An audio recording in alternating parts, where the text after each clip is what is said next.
नहीं गई।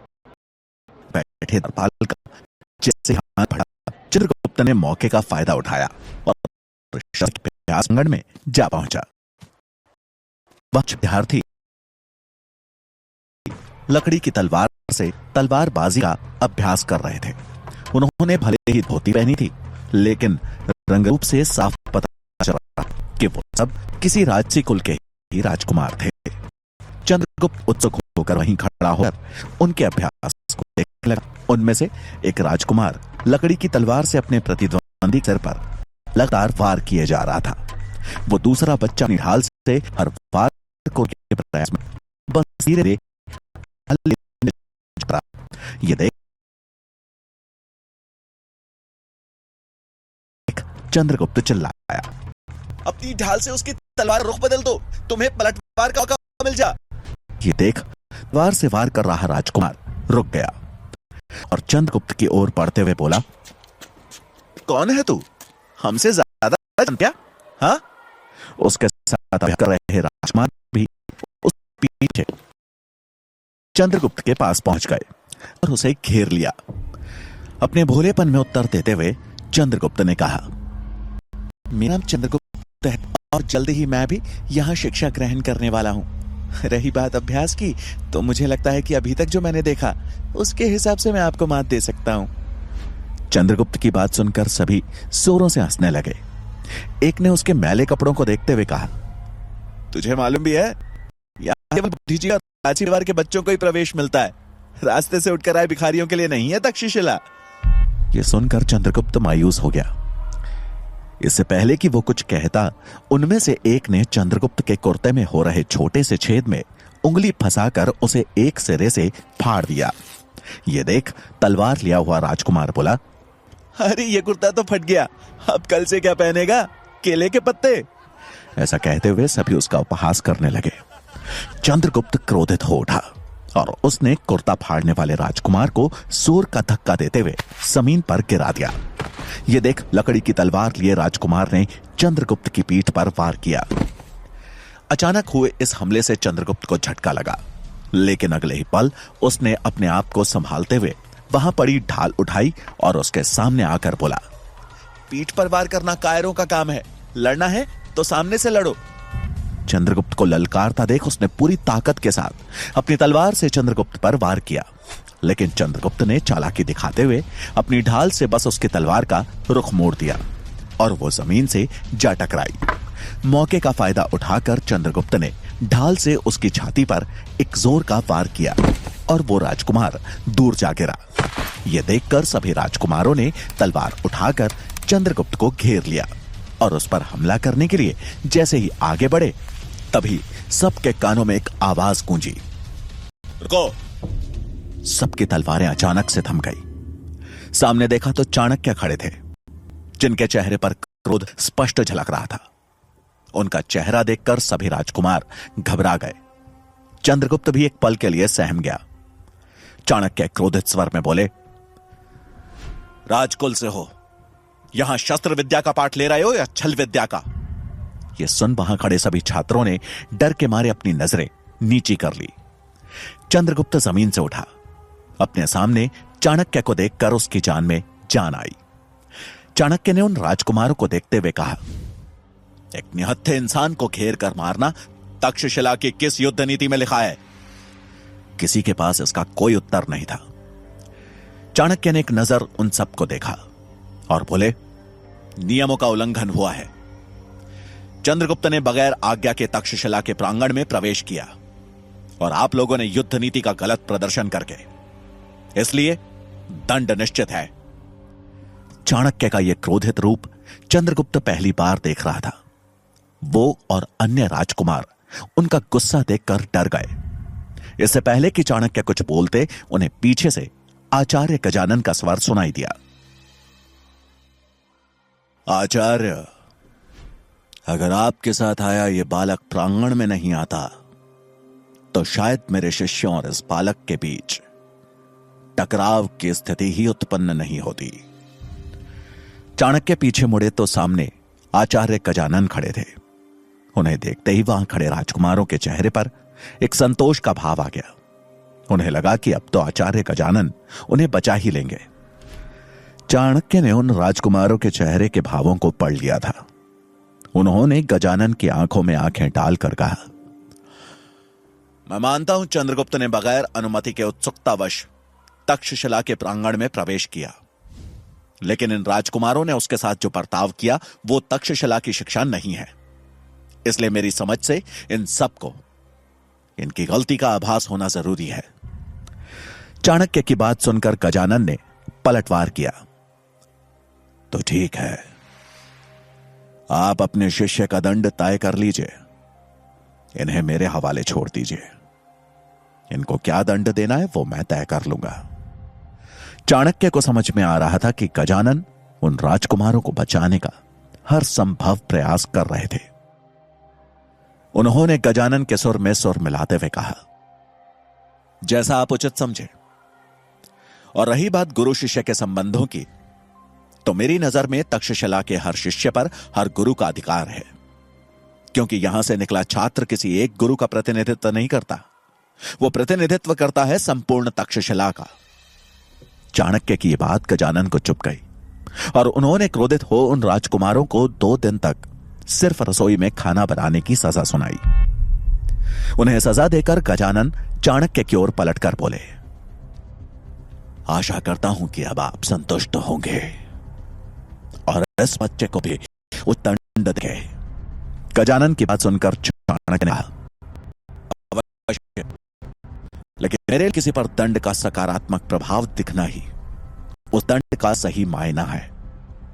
गलती का आभास करवाने से ज्यादा महत्वपूर्ण है किसी को खुद ही अपनी गलती का आभास करना। यह कर चाणक्य ने गजा को प्रणाम किया और चंद्रगुप्त का हाथ पकड़ वहां से निकालने लगे। तभी गजानन ने चांद पीसते हुए मन ही मन कहा, आने दो चंद्रगुप्त की परीक्षा वाला दिन। उस दिन मैं इसे हारने का आभास करवाऊंगा और आपको आचार्य चाणक्य खुद ही पता चल जाएगा कि केवल आप ही उत्कृष्ट नहीं है। चाणक्य चंद्रगुप्त का हाथ पकड़कर चले जा रहे थे। चंद्रगुप्त को समझ आ गया था कि उसने बहुत बड़ी भूल की है। चाणक्य उसे लेकर तक्षशिला के द्वार से निकलकर एक सुनसान रास्ते पर चल दिए। एक जगह चंद्रगुप्त रुक गया और चाणक्य से अपना हाथ छुड़ाते हुए उनके चरणों में गिरकर बोला, मुझे क्षमा कर दीजिए आचार्य, मुझसे बहुत बड़ी भूल हो गई। मैं वचन देता हूं कि आइंदा से आपको शिकायत का मौका नहीं दूंगा। आप मुझे जो भी दंड देना चाहते हैं मुझे स्वीकार है, लेकिन मैं तक्षशिला में पढ़ना चाहता हूं। मेरे सीखने का अवसर मुझसे मत छीनिए आचार्य। उसके चेहरे पर ग्लानि का भाव स्पष्ट रूप से दिख रहा था। चाणक्य का क्रोध थोड़ा शांत हुआ। उन्होंने उसे ऊपर उठाया और बोले, चंद्रगुप्त, सीखने का पहला नियम है अनुशासन। अनुशासन के बिना किसी भी शिक्षा का मोल नहीं रह जाता। तुमने जो किया है उसके लिए दंड तो मिलेगा। और रही बात शिक्षा की, तो तक्षशिला में प्रवेश लेने के लिए तुम्हें परीक्षा में उत्तीर्ण होना होगा। यह ध्यान रहे कि आचार्य गजानन की देखरेख में ही तुम्हारी परीक्षा होगी, और यह परीक्षा जितनी तुम्हारी है उतनी ही मेरी भी है। दंड की बात कहते हुए चाणक्य भावुक थे, लेकिन उन्होंने अपने इस भाव को उजागर नहीं होने दिया। उन्हें पता कि आचार्य गजानन चंद्रगुप्त की प्रवेश परीक्षा में सबसे बड़ा अवरोध बनने वाले हैं। इसलिए आवश्यक था कि चाणक्य भावनाओं को त्याग कर चंद्रगुप्त को मानसिक और शारीरिक रूप से इतना मजबूत बनाए कि वो हर चुनौती का सामना कर सके। प्रवेश परीक्षा की बात सुनकर चंद्रगुप्त ने दृढ़ता से कहा, इस परीक्षा में उत्तीर्ण होने के लिए मुझे जो भी करना पड़े मैं करने को तैयार हूं आचार्य। चाणक्य मुस्कुराए और बोले, चंद्रगुप्त, मेरी शिक्षा प्राप्त करने के लिए आवश्यक तुमने आज तक जो भी सीखा है वो भूलना होगा। अपने मस्तिष्क को खाली कर तैयार होना होगा एक नए आरंभ के लिए। चाणक्य की इस बात का अर्थ तो चंद्रगुप्त को उस समय समझ नहीं आया, लेकिन जल्द ही उसका यह गुरु अब उसका सबसे बड़ा शत्रु बनने वाला था। कुछ समय बाद चाणक्य और चंद्रगुप्त विश्वविद्यालय के समीप बने एक आश्रम में पहुंचे। यह आश्रम चाणक्य के एक खास शिष्य सूरजमल का था। एक लंबे समय बाद अपने गुरु को देखकर सूरजमल के मुख पर प्रसन्नता थी। चाणक्य भी अपने प्रिय शिष्य सूरजमल से मिलकर खुश हुए और चंद्रगुप्त का परिचय कराते हुए बोले, सूरजमल, यह चंद्रगुप्त है। इसे तक्षशिला विश्वविद्यालय में प्रवेश के लिए तैयार करना है। मैं चाहता हूं कि तब तक ये यहां पर ही रहे। सूरजमल ने पूर्ण सम्मान के साथ अपने आचार्य और चंद्रगुप्त दोनों का स्वागत किया। रात को चाणक्य ने एक बार फिर से चंद्रगुप्त के भोजन में विष की हल्की सी मात्रा मिला दी, जिसका असर होते ही चंद्रगुप्त का शरीर शिथिल पड़ने लगा। और इससे पहले कि वो सोता, चाणक्य उसके पास आए और बोले, सोने जा रहे हो? लेकिन याद रहे, आज रात सोते समय तुम करवट नहीं लोगे, सीधा सोओगे। यही तुम्हारा दंड है। चंद्रगुप्त समझ नहीं आया कि आखिर आचार्य ऐसा क्यों कह रहे हैं, लेकिन उसने उन्हें वचन दिया और सोने के लिए सीधा लेट गया। चंद्रगुप्त को जल्दी ही नींद आ गई, लेकिन अचानक माथे पर टपकी पानी की एक बूंद ने उसकी निद्रा भंग की। उसे समझ नहीं आया कि बगैर बारिश के यह पानी कहां से टपक रहा था। उसे वापस नींद आने लगी, लेकिन एक बार फिर से एक बूंद उसके माथे से आ टकराई। अब चंद्रगुप्त ने बड़े ध्यान से देखा कि उसके ठीक ऊपर कुटिया की छत से एक मिट्टी का घड़ा बंधा हुआ था और वो पानी की बूंद हर थोड़ी देर में उसी से टपक रही थी। अब ये टपकती पानी की बूंद चंद्रगुप्त की नींद में खलल डालने लगी थी, लेकिन वचनबद्ध हो चंद्रगुप्त करवट भी नहीं ले सकता था। उसे आभास हो गया था कि आज रात भर उसकी यही दशा रहने वाली है। सूरजमल ने जब यह देखा तो वो हैरान रह गया और फिर रात के अंधेरे में आश्रम में टहल रहे चाणक्य के समीप आकर कहा, आचार्य, मुझे यह तो पता है कि आप उस बच्चे के साथ जो भी कर रहे हैं कुछ सोच समझ कर ही कर रहे हैं, लेकिन क्या मैं जान सकता हूं कि इसके पीछे आपकी मंशा क्या है? सूरजमल को उत्तर देते हुए चाणक्य ने कहा, आज रात भर नींद ना मिलने के कारण कल सवेरे इसका ध्यान केंद्रित नहीं रहेगा और तब परीक्षा होगी इसकी सतर्कता की, इसके सचेत होने की।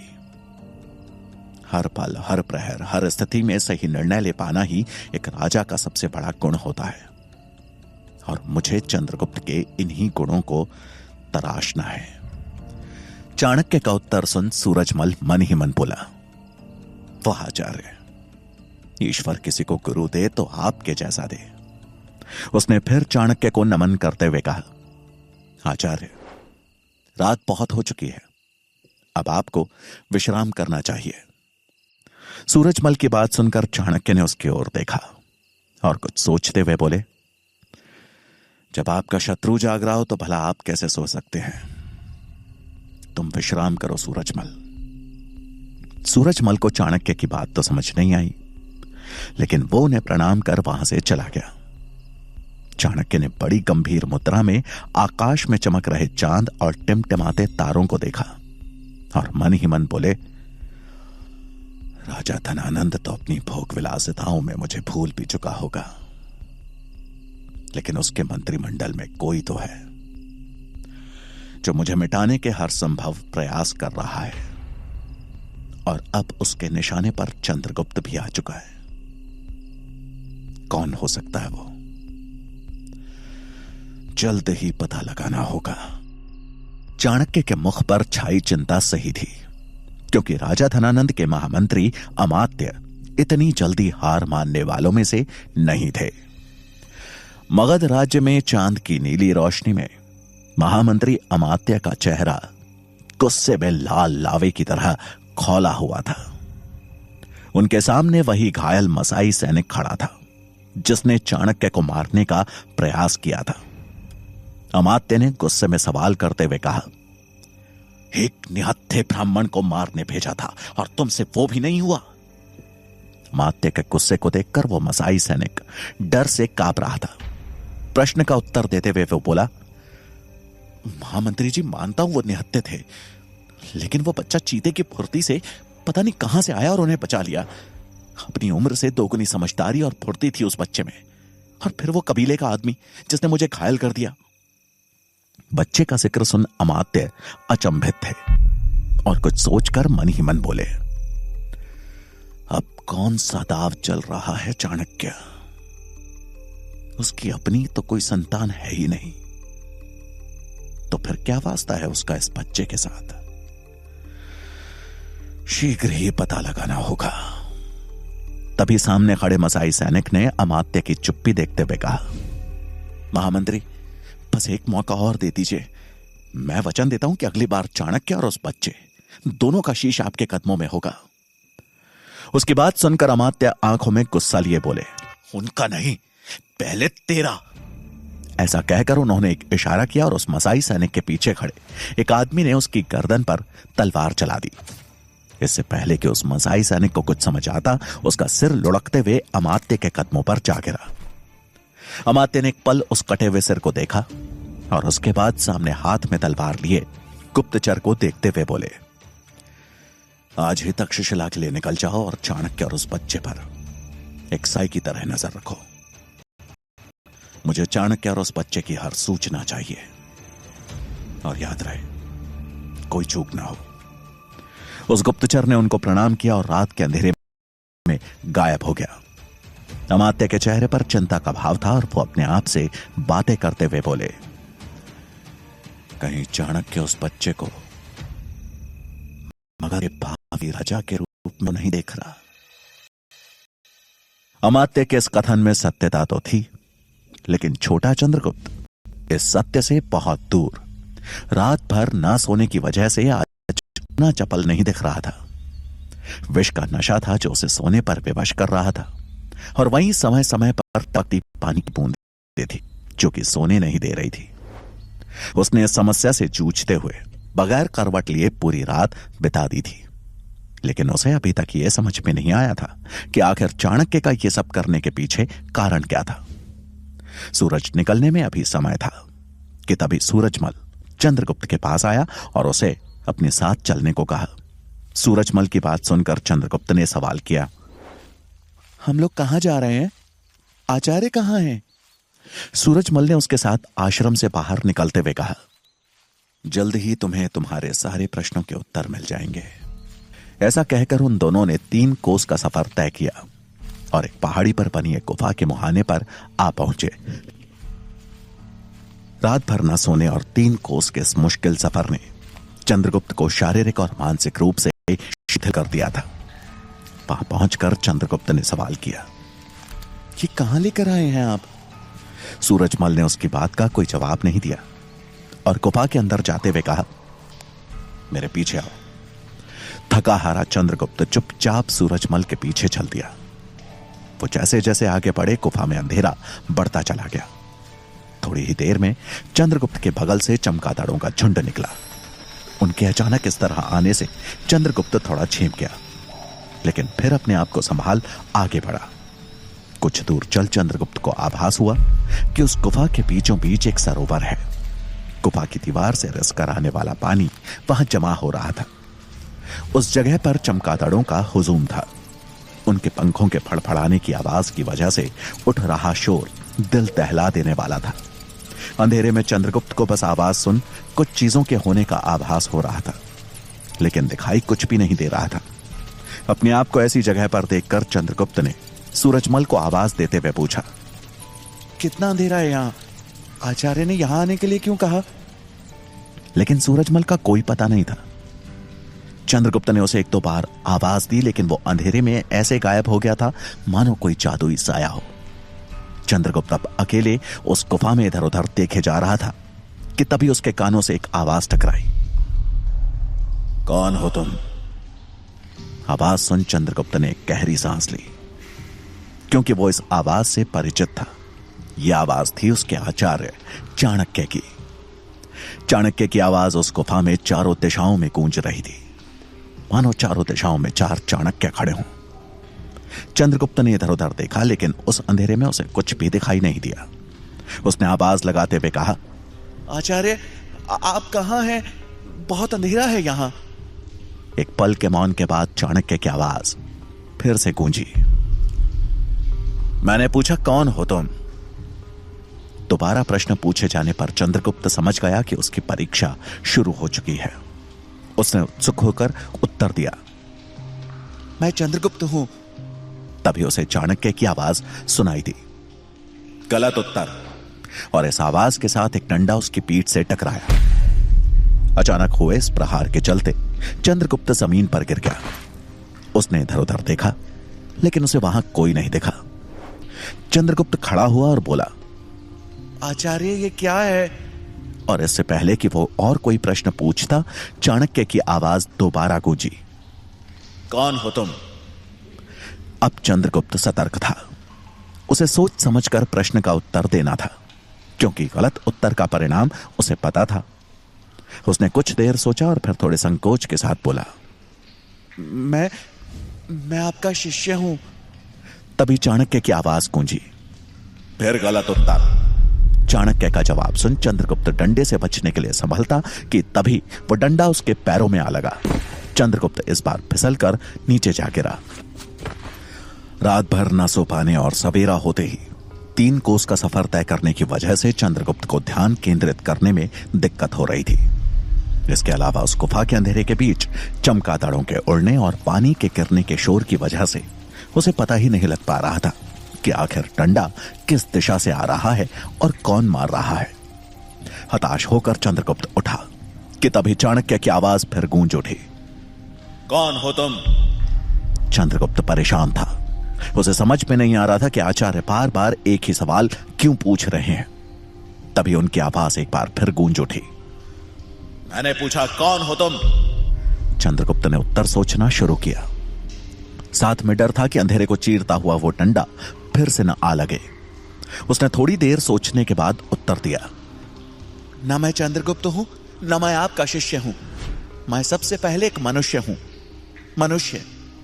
एक पल के मौन के बाद चाणक्य की आवाज गूंजी, गलत जवाब। और उसी के साथ अंधेरे में लहराता हुआ डंडा आया जो चंद्रगुप्त की पीठ पर जाकर लगा। एक जोर के कराहने की आवाज के साथ चंद्रगुप्त एक बार फिर से जमीन पर था। अब उसका धैर्य टूट चुका था। उसमें अब और उठ पाने की ताकत नहीं थी और ना ही क्षमता थी प्रश्नों के उत्तर देने की। वो वहां मौजूद पत्थरों का सहारा लेकर जैसे तैसे उठा और पूरी शक्ति से चिल्लाते हुए बोला, अब क्या चाहते हैं आचार्य? कैसी परीक्षा है ये? परीक्षा भी है या दंड है? क्या गलत कहा मैंने? कौन सा गलत उत्तर दिया? चंद्रगुप्त की आवाज में दर्द था। अपना मानसिक संतुलन बनाने में उसे दिक्कत हो रही थी कि तभी चाणक्य की आवाज फिर गूंज उठी, कौन हो तुम? वही प्रश्न दोबारा सुन चंद्रगुप्त से अब रहा नहीं गया और वो चिल्लाते हुए बोला, कौन हूं मैं? अगर उत्तर आप जानते हैं तो बता क्यों नहीं देते? नहीं पता मुझे मैं कौन हूं। नहीं पता आचार्य। कोई नहीं हूं मैं, कोई नहीं हूं। चंद्रगुप्त की दर्द भरी आवाज पूरी गुफा में गूंज रही थी। वो पूरी तरह से टूटकर वहीं बैठ गया और रोने लगा। उसे अब नहीं जानना था कि उसका उत्तर सही है या गलत, और ना ही उसके अंदर अंधेरे में वार कर रहे उस डंडे का डर था। कुछ देर के मौन के बाद चाणक्य की आवाज गूंजी, सही उत्तर। यह सुन चंद्रगुप्त ने राहत की सांस ली। उसे अचानक मानो चाणक्य की बात याद आ गई कि शिक्षा प्राप्त करने के लिए आवश्यक है अपने अतीत को मिटा करके एक नई शुरुआत करना। और चाणक्य के इस प्रश्न के पीछे का मंतव्य भी वही था, अपनी पहचान भुलाकर एक नए जीवन की शुरुआत करना। अब पूरी गुफा में केवल चमगादड़ों के फड़फड़ाने और पानी के गिरने की आवाज आ रही थी, लेकिन अब ये आवाजें चंद्रगुप्त के लिए शोर नहीं थी। उसने ध्यान लगाकर उन आवाजों को सुना तो हर आवाज एक दूसरे से अलग थी। वो उन आवाजों को एक दूसरे से अलग कर सकता था। काफी देर तक कोई गतिविधि ना होते देख छोटे चंद्रगुप्त ने दृढ़ता के साथ चाणक्य को पुकारते हुए कहा, आचार्य, मैं आपके आशीर्वाद से शिक्षा ग्रहण करने के लिए तैयार हूं। कि तभी उसकी ओर एक बार फिर हवा में लहराता हुआ डंडा आया। लेकिन इस बार चंद्रगुप्त सचेत था। वो उस डंडे की आवाज सुनकर उस दिशा की ओर मुड़ा और अगले पल डंडे का सिरा चंद्रगुप्त के हाथ में था। उसने पूरी ताकत से उस डंडे को अपनी ओर खींचा तो अंधेरे का फायदा उठाकर डंडा चला रहा सूरजमल उसके सामने आ गिरा। सूरजमल से नजरें मिलने पर चंद्रगुप्त मुस्कुरा दिया कि तभी उसके सिर पर चाणक्य का हाथ लगा। उन्होंने उसके सिर पर हाथ फेरते हुए कहा,